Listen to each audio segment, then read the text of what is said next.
Pour le CRFPA, alors moi je l'ai tenté cette année, je l'ai échoué et je vais vous expliquer rapidement pourquoi je l'ai échoué. Alors, déjà d'une part, t'as pas fait Subaru. J'ai pas fait Subaru, évidemment.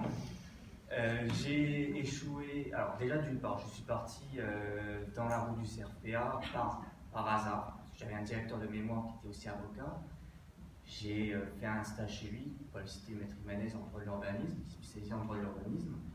Et j'ai aimé son approche, sa manière de travailler. Et petit à petit, je me suis dit pourquoi pas faire le CRFPA et me lancer dans ce marathon qui a duré pour moi près de 8 mois.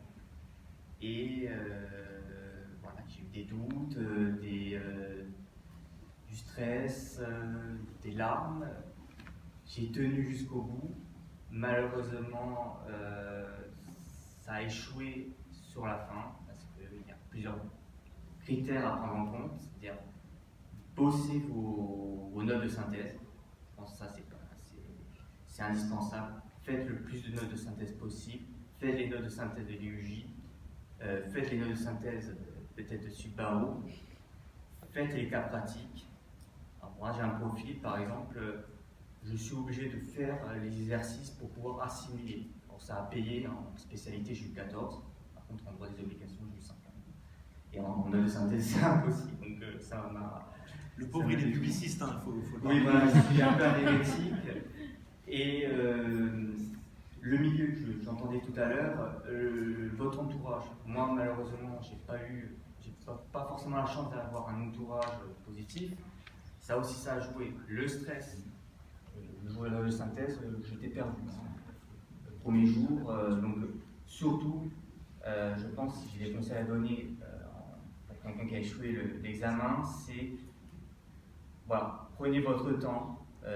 Prenez quelques jours avant le jour J, méditez, réfléchissez sur vous-même. Je pense que c'est ça qui, je pense, à mon avis, fera la différence sur vos copies. Légèrement, il faut dire qu'est-ce que je peux faire pour faire de cette année une année utile. On peut gagner du temps sur sa profession.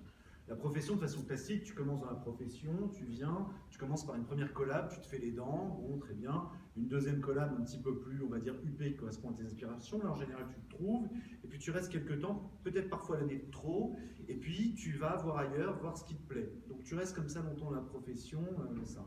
Un accélérateur de carrière peut se passer, c'est en cas d'échec. Tu rates, t'as rien, tu construis. Qu'est-ce qu'on peut construire? Il y en a certains, par exemple, de vos camarades qui ont construit, qui sont des youtubeurs aujourd'hui en droit. Jurixio, c'est quand même quelqu'un avec qui je travaille sur Lyon. C'est quelqu'un qui n'a pas eu son CRFPA à 1 point au grand taux. Il y en a d'autres ici. Bon, très bien, il a créé sa chaîne, il fait des vidéos pédagogiques et ainsi de suite. D'autres peuvent se tourner vers l'enseignement. D'autres aussi, ça c'est quelque chose qu'on peut mettre en place, on peut justement travailler le réseau. Tu n'as rien pendant l'année, tu vas faire un stage pour trouver déjà au sein de ce stage-là ce à quoi tu aspires exactement. Quand vous vous retrouvez à faire un stage, vous pouvez vous rendre compte d'abord de quelle orientation vous voulez donner à votre carrière, et puis après la façon dont vous voulez travailler. Combien j'ai également de personnes que j'ai pu suivre et ainsi de suite, qui ont commencé une carrière dans telle localité, ne s'y sentant pas bien, ont pu changer également. C'est quelque chose d'assez exceptionnel dans cette profession. On peut se réinventer à chaque fois. Et ça, c'est quelque chose qui est bien. Alors, vous pouvez aspirer à de grosses structures, des majors, en droit des affaires, ainsi de suite, ou exercer à titre individuel, et commencer à travailler votre réseau au fur et à mesure.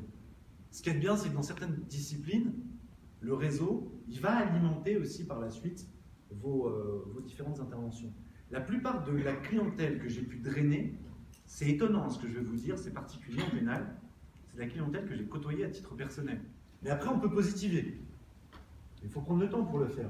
Parce que finalement, on construit sa réussite dès ce moment-là, dès le moment d'échec. Je sais qu'on n'a pas l'habitude de valoriser ça. Dans d'autres pays, c'est quelque chose qui est tout à fait valorisé. Il ne faut pas avoir des lignes continues. Regardez qui développe son association. Voilà, je vais le dire. Voilà, je n'ai pas pris cet échec du CRPA justement comme un échec. J'ai passé, voilà, le simple fait d'avoir passé des journées à réviser, à travailler, à écrire, à faire des cas pratiques blancs, ça a travaillé ma capacité de travail. C'est un atout sur votre CV. D'avoir une grosse capacité de travail, c'est un avantage. C'est une compétence que vous gagnez en révisant le CRPA, même si vous ne l'avez pas finalement.